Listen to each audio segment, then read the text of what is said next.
దావీదు గారు ఎంతగానో ప్రార్థన చేసేవాడు, అతడు ప్రార్థనాపరుడు. కాబట్టి ఆ గొర్రెలు కాచే దావీదును దేవుడు చూడండి, అతన్ని ఇశ్రాయేలుకు రాజుగా చేశాడు.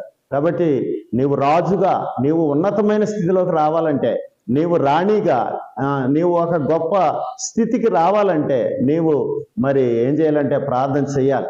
ప్రియులారా, దావీదు గారు ప్రార్థన ద్వారా గొప్ప స్థితికి మార్చబడ్డాడు, గొప్ప దీవులు పొందుకున్నాడు, బిడ్డలను కలిగి ఉన్నాడు, కుటుంబాన్ని కలిగి ఉన్నాడు, తన శత్రువుల మీద అతడు జయం పొంది ఉన్నాడు. కాబట్టి ప్రార్థన ప్రతి విషయంలో కూడా దావీదు గారు ఏం చేసేవారంటే ప్రార్థన చేసేవారు. ప్రార్థన ద్వారా మనం మరి గొప్ప ధైర్యాన్ని, ప్రార్థన ద్వారా గొప్ప ఉత్సాహాన్ని, అంతేకాకుండా ప్రార్థన ద్వారా మనము ఉన్నతమైన స్థితిని పొందగలం.